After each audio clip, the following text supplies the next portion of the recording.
Today, we're digging into a powerful short story by Pearl S. Buck called The Enemy. And really, it all boils down to one simple but impossible question. Seriously, put yourself in this situation. Your sworn enemy is right there, dying at your feet. Do you save their life, or do you just let them die? I mean, your country's at war. This person is the enemy. But you have the power to save them. What on earth do you do? This is the exact dilemma right at the heart of this story.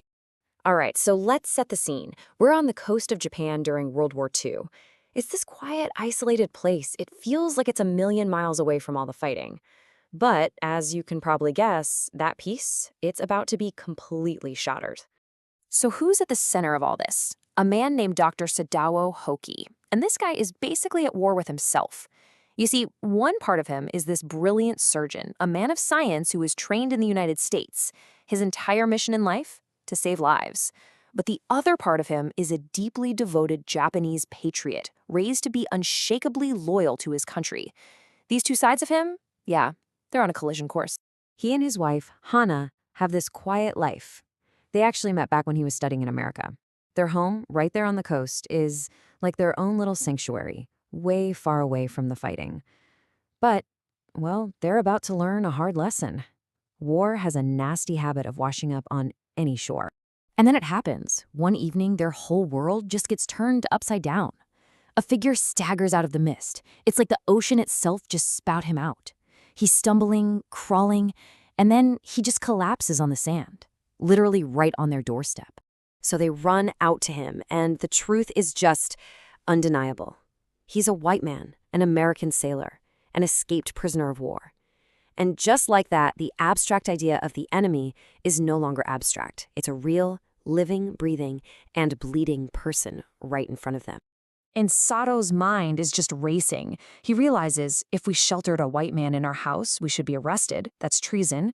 And if we turned him over as a prisoner, he would certainly die. There are just no good options here. None. And this is where we get to the real heart of the conflict. The patriot inside him, it's screaming, turn him in. This is your duty.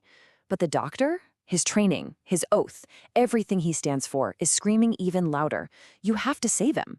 The staff in the house, they basically become the voice of society. And they are absolutely horrified. Yumi, the nanny, refuses to even wash a dirty white man. The old gardener is even more blunt. He says the man ought to die. His logic? Look, the sea tried to kill him, the guns tried to kill him. Who is their master to interfere with fate? They're terrified, and you can feel it. They know they could all be labeled traitors for this. But at the end of the day, one part of Sadao wins out. The doctor. He carries the man inside, into his own father's traditional room, no less, and starts preparing for surgery. And in that moment, his training just takes over. He's not a patriot looking at an enemy anymore. He's a surgeon looking at a patient. And poor Hana, completely terrified, has to help him. And as he's working to get the bullet out, you can hear his own inner turmoil. He thinks to himself, I am not doing this for my own pleasure. In fact, I do not know why I am doing it. He's not doing it out of some grand sense of compassion or anything. It's like a primal instinct to heal has taken over, something that runs even deeper than his patriotism.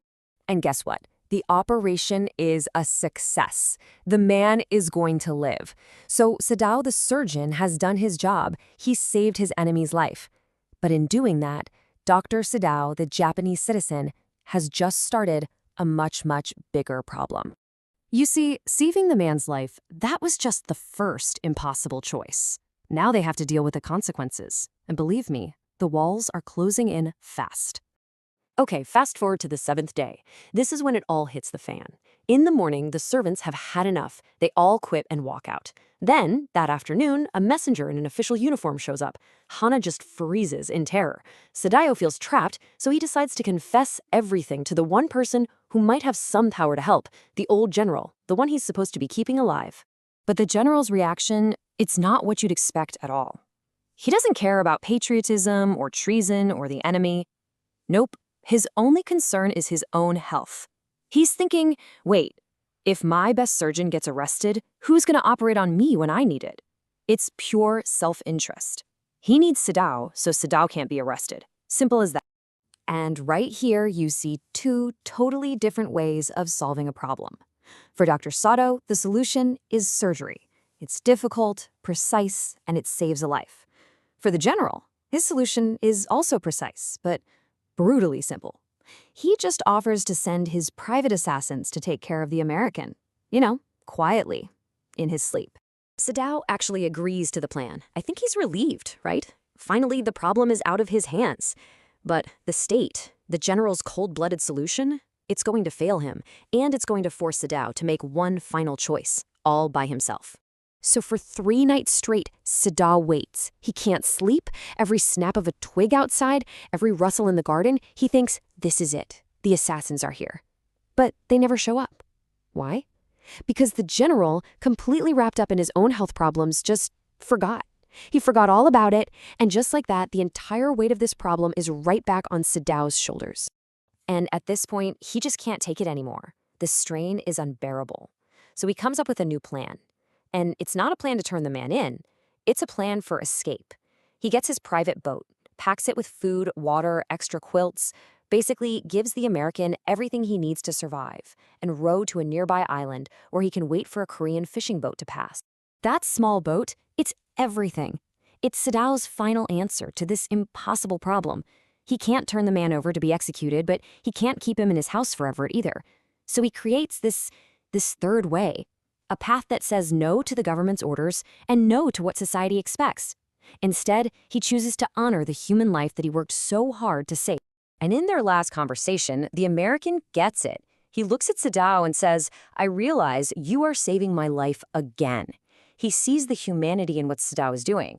But Sadao, he just can't accept it. He replies, not at all. It is only inconvenient to have you here any longer.